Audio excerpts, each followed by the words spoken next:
Shalom dan selamat pagi Ibu Bapak Saudara yang terkasih. Selamat berjumpa dalam saat teduh edisi Sabtu 19 Desember 2020. Firman Tuhan hari ini kita akan baca dari Yohanes 7 ayat 45 sampai 52. Tema kita hari ini, Yesus adalah Tuhan. Sebelum kita membaca merenungkan firman, kita berdoa. Pagi yang indah, ya Tuhan, kami datang bersyukur dan memuliakan Engkau. Allah begitu baik bagi kami, mengantar kami sampai pada titik ini. Dan kami bersyukur menyambut hari baru. Kami mau dasari perjalanan hidup kami hari ini dengan firman Allah. Karena itu berbicaralah kepada kami Tuhan, sampaikan isi hatimu lewat firman-Mu. Dan kami makin diperteguh dalam iman, dan semakin kami mengenal kehidupan ini dalam kasih Tuhan dan semakin mengenal akan kuasa Tuhan. Kami menjadi pelaku-pelaku firman-Mu. Ampuni dosa kami siap mendengarkan kebenaran Tuhan. Dalam nama Yesus kami berdoa. Amin. Yohanes 7 ayat 45 sampai 52.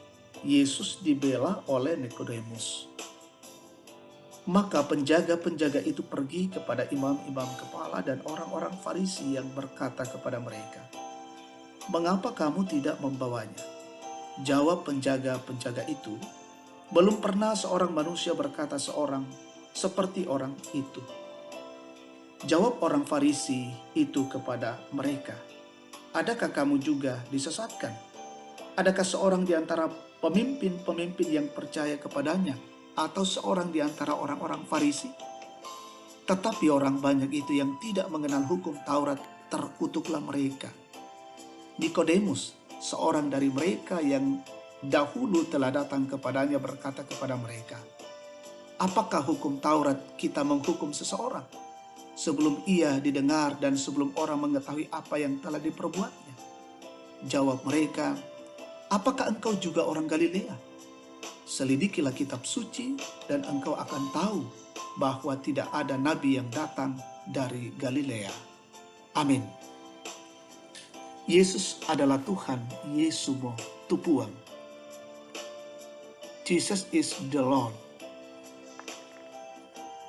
Sahabat terkasih dalam Tuhan, Stanley Jones bertemu dengan Gandhi dan bertanya, "Sekalipun Anda sering mengutip kata-kata Kristus, mengapa Anda kelihatannya keras menolak untuk menjadi pengikutnya?" Jawab Gandhi, "Saya tidak pernah menolak Kristus. Saya suka Kristus. Tapi saya tidak suka dengan orang Kristen." Lalu dia lanjutkan mengatakan, "Jika orang Kristen benar-benar hidup menurut ajaran Kristus, seperti yang ditemukan di dalam Alkitab, seluruh India sudah menjadi Kristen hari ini." Ketika Yesus memperkenalkan dirinya sebagai air sumber kehidupan, orang-orang Farisi mengutus penjaga-penjaga untuk menangkap Yesus. Namun ketika penjaga-penjaga itu bertemu dengan Yesus, mereka tidak menangkapnya. Kenapa?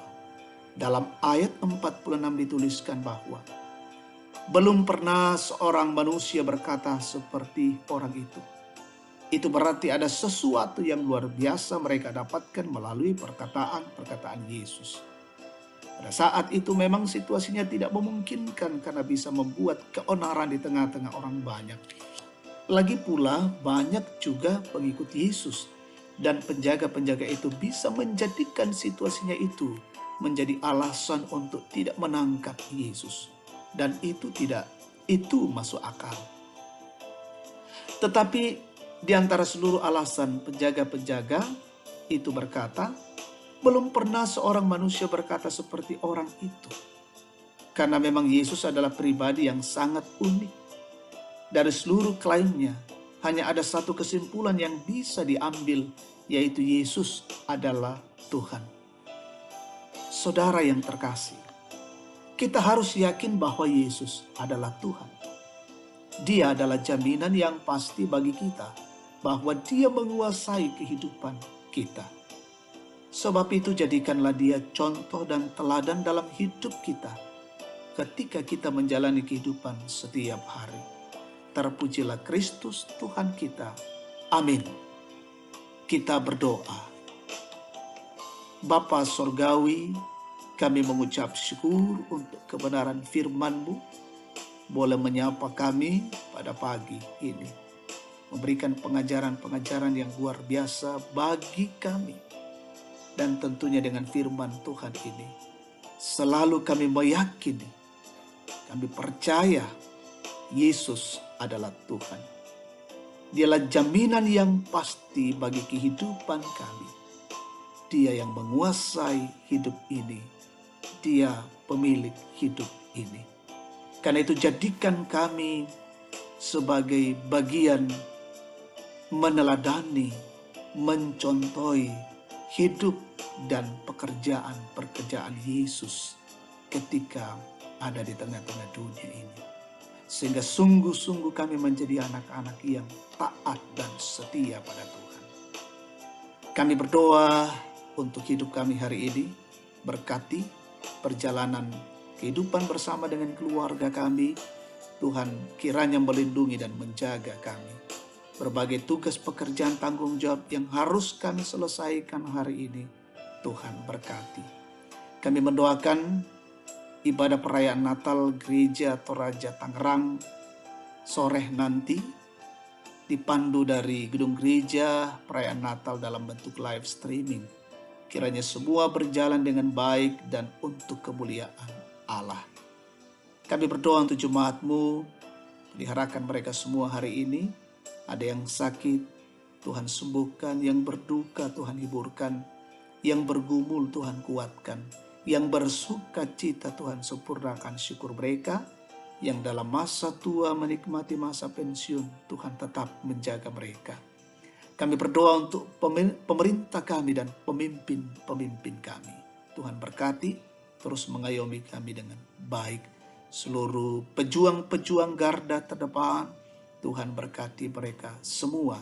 Kami pun dijaga dan dilindungi Tuhan, sehingga selalu dengan semangat, termotivasi kami, dan dengan kekuatan-kekuatan dari Allah, kami selalu menjauhkan diri dari penyebaran COVID-19. Kami mohon Tuhan, Kau berkuasa, jauhkan kami dari wabah ini. Terima kasih Tuhan, peliharakan kami hari ini. Hidup kami berarti dan memuliakan Tuhan. Ampuni dosa kami, dalam nama Tuhan Yesus kami berdoa. Amin. Demikian saat teduh kita pagi ini, Tuhan memberkati.